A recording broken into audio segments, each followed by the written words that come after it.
नमस्कार साथियों, मेरा नाम है कल्पना शुक्ला और मैं आप सभी का स्वागत करती हूँ मेरी स्टडी में। हम शुरू करने जा रहे हैं आज का करंट अफेयर का सेशन। सबसे पहले आप वीडियो को शेयर कर दें और जितना ज़्यादा हो सकता है इस वीडियो को शेयर किया करें और वीडियो को लाइक करना तो बिल्कुल भी मत भूलें और मेरी स्टडी को सब्सक्राइब कर लें अगर आप चैनल पर पहली बार आए हैं।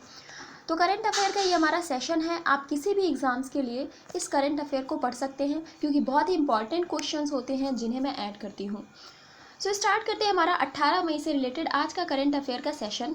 और पहले भी मैंने आपको बताया है कि करंट अफेयर किसी भी स्टूडेंट के लिए जो कि तैयारी कर रहे हैं किसी भी एग्ज़ाम की, उसके लिए करंट अफेयर का सेशन बहुत ही इंपॉर्टेंट होता है। तो रेगुलर आपको ये करंट अफेयर का सेशन पढ़ना है और वीकली इसका रिवीजन करना है। चलते हैं हमारे पहले क्वेश्चन की तरफ और पहला क्वेश्चन है, किस भारतीय मंत्री ने अपना अंतर्राष्ट्रीय अजेय स्वर्ण पदक कोरोना योद्धाओं को समर्पित कर दिया है? तो आपसे पूछा जा रहा है ये वो कौन सा व्यक्ति है, ये कौन से वो भारतीय मंत्री हैं जिन्होंने अंतर्राष्ट्रीय अजेय स्वर्ण पदक जो है कोरोना योद्धाओं के लिए समर्पित कर दिया है। तो कोरोना योद्धाओं के बारे में आप सभी को पता होगा कि कोविड-19 के दौरान जिन लोगों ने भी किसी भी रूप से लोगों की मदद करने का प्रयास किया है, चाहे वो डॉक्टर्स हों या नर्सेज हों या कोई भी व्यक्ति हो, जिन्होंने जैसे खाना भी मुहैया कराया है, तो इन लोगों को कोरोना वॉरियर्स का नाम दिया गया है, कोरोना योद्धा इन्हें कहा गया है। इसमें आप सोनू सूद का नाम काफ़ी हद तक देख सकते हैं क्योंकि उन्होंने लोगों की सहायता है वो काफ़ी अच्छे से की है, चाहे वो खाने की बात हो या फिर लोगों को उनके घर भेजने की बात हो। और अभी इस बार तो ऑक्सीजन के सिलेंडर्स तक उपलब्ध कराए गए हैं सोनू सूद की तरफ से। तो इन्हीं लोगों को कोरोना वॉरियर्स कहा गया है, जिनके लिए जो भारतीय मंत्री रमेश पोखरियाल निशंक जी हैं, इन्होंने अपना अंतर्राष्ट्रीय अजेय स्वर्ण पदक समर्पित कर दिया है। और ये जो सम्मान है ये इन्हें गुरु पूर्णिमा के दिन दिया जाने वाला है। तो जब ये सम्मान इन्हें दिया जाएगा, इन्होंने पहले ही ये सम्मान की घोषणा कर दी गई है, तो इन्होंने भी पहले ही ये सम्मान कोरोना वॉरियर्स को समर्पित कर दिया है। अब आगे इनके बारे में हम जान लेते हैं कि ये जो सम्मान है किसके द्वारा दिया गया है। तो ये सम्मान वैश्विक महर्षि महेश योगी संगठन एवं विश्व के महर्षि विश्वविद्यालयों की ओर से इन्हें दिया गया है, जो कि गुरु पूर्णिमा के दिन दिया जाएगा। और रमेश पोखरियाल निशंक जी की बात करें तो वर्तमान में ये हमारे शिक्षा मंत्री हैं, शिक्षा मंत्री के पद पर ये हैं। और शिक्षा मंत्री का पद आप ये समझिए कि अभी ही नई शिक्षा नीति 2020 में लागू की गई थी, जिसके बाद इनके पद का नाम बदलकर शिक्षा मंत्री कर दिया गया था। पहले इनके पद का नाम कुछ और हुआ करता था। और ये रमेश पोखरियाल निशंक जी हरिद्वार से सांसद हैं और रमेश पोखरियाल इनका नाम है और निशंक इनके नाम के आगे उपाधि के तौर पर जोड़ा गया है। एक आप कह सकते हैं उपनाम इन्हें दिया गया है क्योंकि ये एक कवि भी हैं, ये एक लेखक भी हैं, तो निशंक इनके नाम के आगे उपनाम जोड़ा गया है। फिलहाल आप इतना जानिए कि रमेश पोखरियाल निशंक जी को ये अंतर्राष्ट्रीय अजेय स्वर्ण पदक दिया गया है, जो कि इन्होंने कोरोना वॉरियर्स को समर्पित कर दिया है। अब चलते हैं हमारे अगले प्रश्न की तरफ। और हमारा अगला प्रश्न क्या कहता है, हमारा अगला प्रश्न है कि पीएम मोदी ने पीएम किसान योजना की 8वीं किस्त जारी की है। ये योजना कब लॉन्च हुई थी? पीएम किसान योजना की 8वीं किस्त जारी की गई है प्रधानमंत्री मोदी जी के द्वारा। अब आपसे पूछा जा रहा है कि ये जो पीएम किसान योजना है ये कब लॉन्च की गई थी। अगर हम इस योजना की बात करें तो फरवरी 2019 में ये योजना लॉन्च की गई थी, पीएम किसान योजना, जिसमें क्या होता था कि सरकार ने मदद मुहैया कराने की बात करी थी और कहा था कि जो भी किसान हैं जिन्हें भी किसी भी प्रकार की मदद चाहिए उन्हें हम मदद करने का प्रयास करेंगे। इसके तहत इन्होंने कुछ किस्त डिवाइड करी थी, 6,000 रुपये इन्हें देने थे, जो कि ये 4 किस्तों में देते थे। तो फिलहाल इन्होंने 8वीं किस्त जारी करी है पीएम किसान योजना के तहत। अगर हम इसके बारे में बात करें तो पीएम किसान योजना की शुरुआत कहाँ से हुई थी, तो 24 फरवरी 2019 को गोरखपुर से ये योजना लॉन्च की गई थी। 100% केंद्र सरकार द्वारा वित्त पोषित है। बहुत ही इंपॉर्टेंट यह है, याद रखिएगा कि अगर पॉइंट वाइज क्वेश्चन बनते हैं इस योजना से रिलेटेड तो ये पॉइंट वहाँ पर डाला जा सकता है कि क्या ये योजना 50% सरकार के द्वारा या 50% राज्य सरकार के द्वारा वित्त पोषित है। तो ऐसा बिल्कुल भी नहीं है। आप याद रखिएगा कि ये जो पीएम किसान योजना है, ये पीएम किसान योजना 100% केंद्र सरकार के द्वारा वित्त पोषित है। अगर हम कृषि व किसान कल्याण मंत्री की बात करें तो नरेंद्र सिंह तोमर जी वर्तमान में कृषि व किसान कल्याण मंत्री हैं, जो कि मुरैना मध्य प्रदेश से सांसद हैं। मुरैना मध्य प्रदेश से सांसद हैं। अगर आप सांसद की कॉन्स्टिट्यूएंसी याद रखते हैं तो ये बहुत ही अच्छी बात है, ताकि अगर आपसे कभी पूछा जा सके तो आपको याद रहे। एक्स्ट्रा नॉलेज के लिए भी कुछ चीज़ें आप याद कर सकते हैं। आगे बात करते हैं हम हमारे तीसरे प्रश्न की ओर, और हमारा तीसरा प्रश्न है कि कौन सा देश भारत को 2030 तक 450 गीगावाट अक्षय ऊर्जा को प्राप्त करने के लक्ष्य में मदद करेगा। आप सभी को पता है कि भारत 2030 तक 450 गीगावाट जो इसका लक्ष्य है, इतनी ऊर्जा को प्राप्त करना चाहता है, और ये ऊर्जा भी अक्षय ऊर्जा पर आधारित होगी। ऐसी ऊर्जा जो हमारे गैर परंपरागत स्रोत हैं उनसे प्राप्त करें, जैसे कि पवन ऊर्जा हो गई या फिर सौर ऊर्जा हो गई। इस तरीके की जो ऊर्जा है इन्हें अक्षय ऊर्जा कहा जाता है। तो इससे किसी भी प्रकार का कार्बन उत्सर्जन नहीं होता है, और भारत जो है 2030 तक 450 गीगावाट अक्षय ऊर्जा प्राप्त करने का इसका लक्ष्य है। तो इसमें कौन से देश ने भारत की मदद करने के लिए कहा है? तो ये देश है अमेरिका। संयुक्त राज्य अमेरिका ने ये घोषणा करी है कि वो भारत के इस लक्ष्य को प्राप्त करने में भारत की मदद करेगा। और इस बात की घोषणा किसके द्वारा की गई है? तो जॉन कैरी जो है, इनका नाम आप याद रखिएगा, बहुत ही इंपॉर्टेंट नाम है जॉन कैरी जी का। इन्होंने इस बात की घोषणा की है। ये कैबिनेट रैंक के साथ पहले अमेरिकी जलवायु परिवर्तन के दूत हैं। आप ये चीज़ याद रखिएगा, ये बहुत ही इंपॉर्टेंट पद है। ये कैबिनेट रैंक के साथ पहले अमेरिकी जलवायु परिवर्तन के दूत हैं जॉन कैरी, और इन्होंने इस बात की घोषणा की है कि ये जो अमेरिका है वो भारत का 2030 तक 450 गीगावाट अक्षय ऊर्जा प्राप्त करने के लक्ष्य में मदद करेगा। भारत कार्बन उत्सर्जन में अगर हम बात करें तो तीसरे स्थान पर है। अमेरिका और चाइना के बाद भारत जो है तीसरे स्थान पर है कार्बन उत्सर्जन में।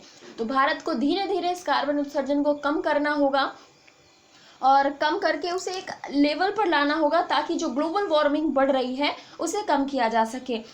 अमेरिका की बात करें तो वॉशिंगटन डीसी यहाँ की कैपिटल है, और मुद्रा की बात करें तो यूएस डॉलर यहाँ की मुद्रा है, यूएस डॉलर। तो राष्ट्रपति की अगर हम बात करें तो जो बाइडेन यहाँ के राष्ट्रपति हैं, और उपराष्ट्रपति हैं कमला हैरिस, जो कि मैंने आपको कई बार बताया है कि भारतीय मूल की हैं। तो आगे चलते हैं हमारे अगले प्रश्न की तरफ, और हमारा अगला प्रश्न है कि फॉर्च्यून ने दुनिया के 50 सबसे महानतम नेताओं की सूची जारी करी है। तो आपसे पूछा जा रहा है इसमें शीर्ष पर कौन रहा है। ये फॉर्च्यून एक पत्रिका है जो सूची जारी करता है, कई तरह की ये सूची जारी करता है। तो फिलहाल इसने 50 सबसे महानतम नेताओं की सूची जारी की है। आपको बताना है कि इसमें शीर्ष पर कौन रहा है। तो इस सूची में आपको जानकर थोड़ा सा शॉक लगेगा कि इसमें नरेंद्र मोदी जी या जो बाइडेन टॉप पर नहीं है। इस सूची में जेसिंडा ऑर्डन जो हैं ये टॉप पर रही हैं, ये शीर्ष पर रही हैं जेसिंडा ऑर्डन। इनके बारे में मैं आपको बता दूं तो ये न्यूजीलैंड से बिलोंग करती हैं, और न्यूजीलैंड की प्रमुख नेता हैं जेसिंडा आर्डन। और जेसिंडा आर्डन ने ही कुछ दिन पहले न्यूजीलैंड को कोरोना मुक्त भी घोषित किया था। तो देखिए कि कितना अच्छा प्रयास किया जा रहा है, और एक भारत जैसी कंट्री में लोग लगे पड़े हैं, लेकिन फिर भी भ्रष्टाचार के कारण कुछ अच्छे से हो ही नहीं पा रहा है। सारी की सारी सुविधाएं ठप हो जाती हैं, क्योंकि भ्रष्टाचार इतना ज़्यादा है कि कोई थोड़े से पैसों के लिए कुछ भी बेचने को तैयार बैठा है, फिर चाहे किसी की जान की कीमत ही क्यों ना हो। ऐसी स्थिति है भारत में। तो फिलहाल आपको याद रखना है, फॉर्च्यून ने दुनिया के 50 सबसे महानतम नेताओं की सूची जारी की है, और इसमें शीर्ष पर है जेसिंडा ऑर्डन। जेसिंडा ऑर्डन की अगर हम बात करें तो ये है न्यूजीलैंड की प्रधानमंत्री। जेसिंडा ऑर्डन है न्यूजीलैंड की प्रधानमंत्री, और अदार पूनावाला जी ये भी इस लिस्ट में 10वें नंबर पर आए हैं। टॉप 10 जिनकी बात करी जाती है उसमें अदार पूनावाला जी एकमात्र भारतीय हैं जो टॉप 10 में आए हैं। इनका नाम है अदार पूनावाला, और इनके बारे में आपको ज़रूर पता होगा क्योंकि ये सीरम इंस्टीट्यूट के मालिक हैं। सीरम इंस्टीट्यूट के फिलहाल ये हेड कह सकते हैं या आप मालिक कह सकते हैं। तो सीरम इंस्टीट्यूट से बिलोंग करते हैं, और फिलहाल ये विदेश चले गए हैं क्योंकि इनका कुछ दावा था। अगर आप न्यूज़ थोड़ी बहुत देखते होंगे तो ये फिलहाल भाग करके भारत से कहीं विदेश में चले गए हैं, और इनका ऐसा कहना है कि गवर्नमेंट की तरफ से इनके ऊपर बहुत ही प्रेशर बनाया जा रहा है, और गवर्नमेंट इनसे वो कराना चाहती है जो ये नहीं करना चाहते। अब ये तो सरकार और यही जान सकते हैं कि सरकार इन पर किस तरह का दबाव बना रही थी। तो अदार पूनावाला जी फिलहाल ये वैक्सीन उपलब्ध करा रही थी इनकी कंपनी, और ये अभी भारत में नहीं है, और इनका ऐसा कहना है कि जब तक स्थितियां सामान्य होंगी नहीं तब तक ये भारत में नहीं आएंगे। तो फॉर्च्यून की सूची में अदार पूनावाला जी जो हैं 10वें स्थान पर आए हैं। न्यूजीलैंड की बात करें तो वेलिंगटन यहाँ की कैपिटल है और मुद्रा है डॉलर। न्यूजीलैंड कैपिटल है वेलिंगटन, ओशिनियाई जो द्वीप समूह में ये पड़ता है न्यूजीलैंड। वेलिंगटन यहाँ की कैपिटल है और डॉलर यहाँ की मुद्रा है। जो भी मैं आपको बताती हूँ आप एक बार उसे मैप में खुद देख लिया करिए, क्योंकि अभी यहाँ मैप प्रोवाइड कराना मेरे लिए थोड़ा मुश्किल है, इसीलिए आप ये सारे कंट्रीज़ को एक बार मैप में ज़रूर देखा करें, इससे आपकी मैप की प्रैक्टिस भी हो जाएगी। नेक्स्ट क्वेश्चन की बात करते हैं, और नेक्स्ट क्वेश्चन है हाल ही में बाटा इंडिया लिमिटेड का नया सीईओ किसे नियुक्त किया गया है। बहुत ही इंपॉर्टेंट क्वेश्चन है। बाटा इंडिया लिमिटेड का नया सीईओ बनाया गया है, इनका नाम है गुंजन शाह। गुंजन शाह जी को बाटा इंडिया लिमिटेड का नया सीईओ बनाया गया है, और ये दीपक कटारिया जी का पद लेंगी। तो इनसे पहले दीपक कटारिया जी इस पद पर थे, लेकिन अब गुंजन शाह जी इस पद पर रहेंगी। तो अब लेकिन यहाँ पर दीपक नहीं है, संदीप कटारिया हैं। संदीप कटारिया की अगर हम बात करें तो संदीप कटारिया को इस पद से और इनकी पदोन्नति की गई है। अब ये ग्लोबल सीईओ बन गए हैं बाटा इंडिया लिमिटेड के। तो इनके बारे में हम बात करें, संदीप कटारिया जी, इनको वैश्विक सीईओ के पद पर पदोन्नत कर दिया गया है, और इनका स्थान ले लिया है गुंजन शाह जी ने। बाटा इंडिया की बात करें 1931 में इसकी स्थापना हुई थी, और इसका मुख्यालय है गुरुग्राम हरियाणा में। और बाटा की अगर हम बात करें तो इसके बारे में आपको पता होगा कि ये फुटवेयर कंपनी है, शूज़ बनाती है, सैंडल्स बनाती है, ये सारी चीज़ें। आपने बाटा का ऐड देखा ही होगा, काफ़ी मजबूत चप्पलें बनाती हैं, टूटती ही नहीं है। तो फिलहाल बाटा इंडिया लिमिटेड मुख्यालय है इसका गुरुग्राम हरियाणा में, और इसके सीईओ बन गई हैं गुंजन शाह, और वैश्विक सीईओ के पद पर पदोन्नत किए गए हैं संदीप कटारिया जी। चलते हैं हमारे नेक्स्ट क्वेश्चन की तरफ, और हमारा नेक्स्ट क्वेश्चन है मणिपुर में सब्जी वितरण हेतु मोमा मार्केट मोबाइल ऐप किसके द्वारा लॉन्च किया गया है। मणिपुर की बात हो रही है, और यहाँ पर कोरोना के दौरान सब्जी वितरण हेतु मोमा मार्केट मोबाइल ऐप लॉन्च किया गया है, और ये ऐप लॉन्च किया गया है यहाँ के जो मुख्यमंत्री हैं एन बीरेन सिंह के द्वारा। एन बीरेन सिंह मणिपुर के मुख्यमंत्री हैं। अगर आपने इनके बारे में पढ़ा होगा तो आपको पता होगा कि एन बीरेन सिंह मणिपुर के मुख्यमंत्री हैं, और इनके द्वारा ये मोमा मार्केट मोबाइल ऐप लॉन्च किया गया है। इनके बारे में जान लें तो मणिपुर में लॉन्च किया गया है। मणिपुर में एक हवाई अड्डा है जिसका नाम है इम्फाल हवाई अड्डा। झीलों की बात करें तो बैथौ झील, लोकटक झील बहुत ही फेमस झील है, सबसे ज़्यादा यहाँ की फेमस झील है लोकटक झील, जिसमें विश्व का एकमात्र तैरता हुआ नेशनल पार्क है, और उसका नाम क्या है ये आप कमेंट बॉक्स में मुझे बताएंगे। तो लोकटक झील यहीं पर स्थित है मणिपुर में। इसके साथ साथ जिलात झील और लूसी झील, ये जो अन्य झीलें मैंने आपको बताई हैं इनका नाम आपको ज़्यादा याद रखना है, क्योंकि लोकटक झील बहुत ही चर्चित है। ये हो सकता है कि रेयरली आपसे पूछी जाए, लेकिन हो सकता है जिलात झील या लूसी झील या बैथौ झील आपसे पूछी जा सके, क्योंकि ये नई झीलें हैं, और जो आजकल एग्ज़ाम बन रहा है वो नए कंटेंट पे बन रहा है, तो नए की तरफ लोग ज़्यादा भाग रहे हैं, इसलिए इन झीलों के नाम भी आप याद कर लेंगे। अब चलते हैं हमारे अगले प्रश्न की तरफ। अगला प्रश्न है कि अंतर्राष्ट्रीय संग्रहालय दिवस कब मनाया जाता है। इंटरनेशनल म्यूजियम डे कब मनाया जाता है, अंतर्राष्ट्रीय संग्रहालय दिवस कब मनाया जाता है। तो इसकी अगर हम बात करें, जो ये अंतर्राष्ट्रीय संग्रहालय दिवस है ये 18 मई को मनाया जाता है। 18 मई को मनाया जाता है अंतर्राष्ट्रीय संग्रहालय दिवस। अगर हम इसकी बात करें तो पहली बार ये 1977 में मनाया गया था। पहली बार मनाया गया था 1977 में अंतर्राष्ट्रीय संग्रहालय दिवस, इंटरनेशनल म्यूजियम डे। जो भी ये म्यूजियम्स बने हैं इनकी सुरक्षा के लिए, इनके संरक्षण के लिए और इनके महत्व को समझाने के लिए ये दिवस मनाया जाता है। तो ये बात आप याद रखेंगे। अब चलते हैं हमारे अगले प्रश्न की तरफ, और अगला प्रश्न है कि सांसद राजीव सातव का निधन हो गया है। ये किस राजनीतिक दल से संबंधित थे। बहुत सारे नेता मर रहे हैं, तो इसमें एक ये भी शामिल हो गए हैं सांसद राजीव सातव जी। कोरोना से इनका निधन हो गया है और इनकी उम्र मात्र 46 वर्ष थी। तो इनका पहले इनको कोरोना वायरस का संक्रमण हुआ और उसके बाद ये किसी और भी बीमारी से संक्रमित हो गए और उस बीमारी से संक्रमित होने के कारण ही इनका मात्र 2 दिन में मृत्यु हो गई।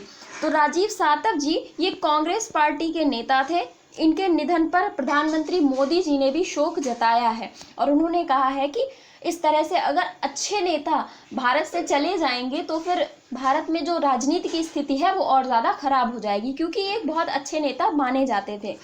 और इनकी अगर हम बात करें तो महाराष्ट्र के हिंगोली से ये संबंधित थे।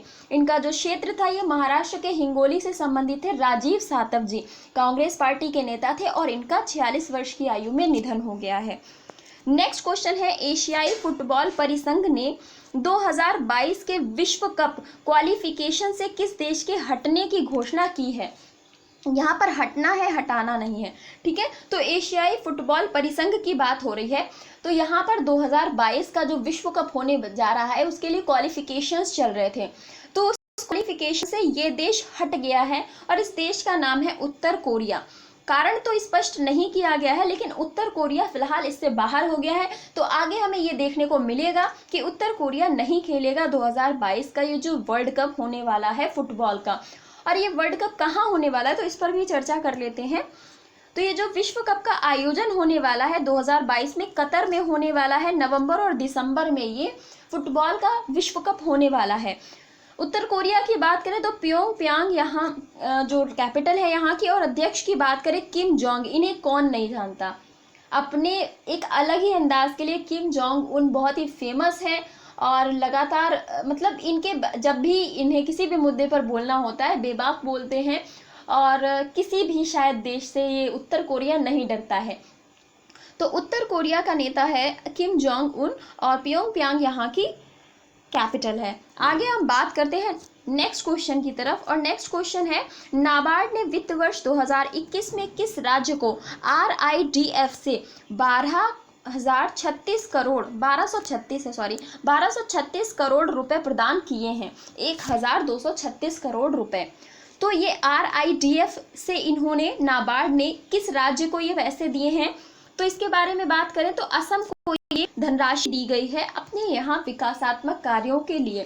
और विकासात्मक कार्य भी कृषि क्षेत्र से संबंधित, क्योंकि नाबार्ड जो है वो कृषि क्षेत्रों से संबंधित है, जो ग्रामीण क्षेत्रों में कृषि की जाती है उनसे संबंधित है, रूरल एरियाज के डेवलपमेंट से और एग्रीकल्चर के डेवलपमेंट से संबंधित। तो असम को ये दिया गया है 1236 करोड़ रुपए, वो भी नाबार्ड के द्वारा और वो भी नाबार्ड के RIDF से। अब RIDF क्या है इसके बारे में भी जान लेते हैं। RIDF की बात करें रूरल इंफ्रास्ट्रक्चर डेवलपमेंट फंड होता है। नाबार्ड की बात करें तो national bank for agriculture and rural development NABARD की फुल फॉर्म है। 12 जुलाई 1982 को इसकी स्थापना हुई थी। और मुख्यालय की बात करें तो मुंबई इसका मुख्यालय है। नाबार्ड का मुख्यालय मुंबई है। इस नाबार्ड की स्थापना हुई थी शिवरमन कमेटी की सिफारिश पर, शिवरमन समिति की सिफारिश पर हुई थी नाबार्ड की स्थापना, जिसमें कुछ हद तक चौधरी चरण सिंह जी का भी हमें सहयोग देखने को मिलता है। चौधरी चरण सिंह जी का भी इसमें सहयोग मिलता है, जो कि प्रधानमंत्री रहे थे। कृषि के क्षेत्रों में इनका योगदान थोड़ा ज़्यादा देखने को हमें मिलता है। तो फिलहाल आज ये था हमारा आज का सेशन आपको कैसा लगा कमेंट बॉक्स में ज़रूर बताइएगा और वीडियो को जितना ज़्यादा हो सकता है शेयर करिएगा। Thank you so much.